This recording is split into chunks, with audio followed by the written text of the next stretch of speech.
Assalamu alaikum 10th standard. I welcome you in a chemistry lecture, and probably this is the last lecture on the topic metallurgy. We have seen um, that when a metal get exposed to the air, it get rusted due to the effect of air and moisture, like the rust that is formed on the iron article. The rods that are left unprotected on terrace get rusted.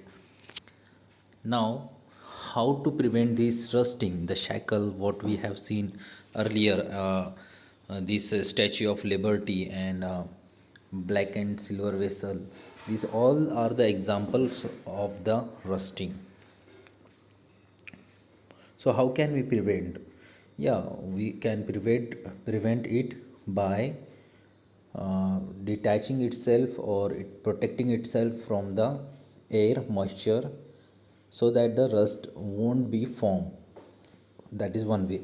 And how can we protect it from from the this rust and air? By applying some sort of a paint on it.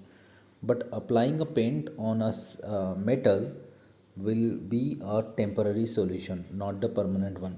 Why? Because if we get a scratch on that paint, and that scratch will expose the little area of that metal to the environment or to the air, and this air, with the help of moisture, the rust will start to form beneath the layer of the paint.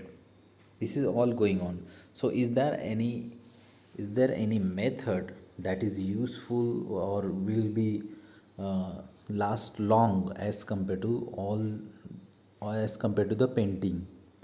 So there are various methods, and the best method is that applying a less reactive metal layer on the more reactive metal, or applying the non corrodable metal on corrodable metal.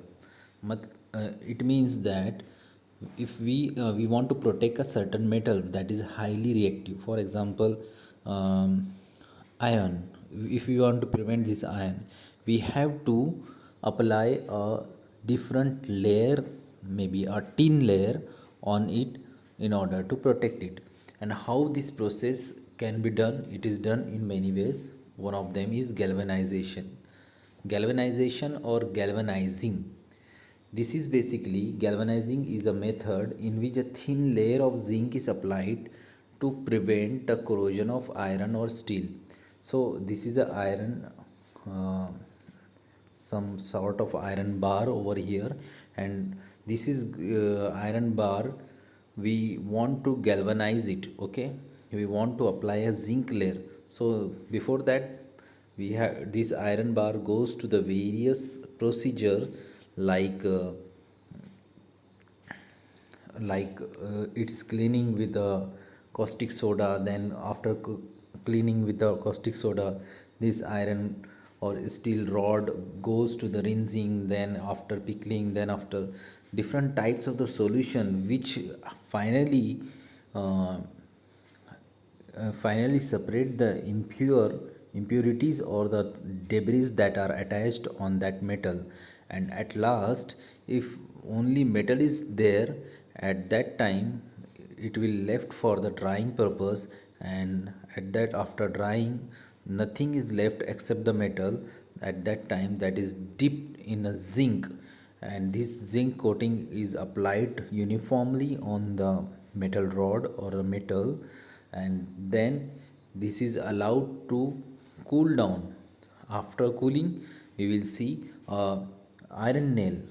After cooling, we will see a metal which is having a shining like a iron nail. That we have seen, the iron nail is made of iron, but it is having a stainless chromium like finish on it. Why? Because of the zinc. We have seen the various pins in our office. That pins, why they are shining in nature? Because of the zinc layer is deposited on it. But this zinc layer will last only for the few rainy seasons. After few rainy seasons, it will get vanished, and underlying metal get exposed to the air, and this underlying get metal or iron get exposed, and iron start rusting. So it is not a complete permanent solution. Galvanization. Second is tinning. Tinning is a method in which a certain metal, for example, uh, copper and brass, this type of metals, they are usually deposited or they are usually dipped in a molten tin, and these metals when get dipped into that, the layer of tin is applied uniformly on that utensil. For example, we are having a certain utensil that in which we used to cook the sabzi, or we used to cook the gravies, and this utensil usually it is made of brass, or it is made up of copper, and this copper is highly reactive to the acidic environment. And if you are making some some dishes that are sour in taste, like you are making a you are making a biryani, and in that biryani in akhni you are try if you are putting that curd in it, that, and this curd is having acidic in taste, and this acid will stuck to the that vessel which of copper, and there will be a reaction in between them, and our curd or our biryani get spoiled. In order to prevent this spoiling, this copper utensil is dipped in molten tin, and this molten tin layer is uniformly deposited inside the utensil and outside the utensil also. And due to this, when we make a biryanis in that utensil, it won't get spoiled. So if we put, or if we kept the buttermilk or a curry in such vessels, it get spoiled. Why? Because of the reaction, and the greenish layer is formed on the surface of the buttermilk, and this greenish layer is usually a poisonous. So tinning is done in order to prevent it. Anodization. Some metals, for example aluminium, it is coated with a thin layer of their oxide by means of electrolysis. Means, if we want, see, I just want to explain something over here. When aluminium, see, this is aluminium, when it get exposed to the air, what it form? Al2O3. What is this? This is aluminium oxide. This aluminium oxide, when it is formed, it is formed due to the exposure of aluminium to the air. So this will lead to oxidation of the aluminium, and that will lead to the corrosion of the aluminium. So what the trick over here is that, in a, see, this is a vessel, or this is a thing that is having a cathode over here, and it is attached to the negative terminal of power supply, and this type of instrument that is called as anode. And in anode, aluminum ring is taken, a sheet of aluminum is taken, and all these things are taken, on which the anodization is done. What they do, they supply the current from over here. Due to this current, the electrolysis will occur, and due to this electrolysis of this water, oxygen is released and hydrogen is released. This oxygen will attach to the aluminium, and this aluminium oxide is formed on the surface of that substance. And when this aluminium oxide that is attached on that surface, this will lead to form a uniform coating of aluminum oxide on that surface of aluminium, and and when the utensil or a thing that is kept left in the air, and at that time already aluminum oxide is present, so there will be no reaction with the atmospheric oxygen. That's why this process is called as anodization.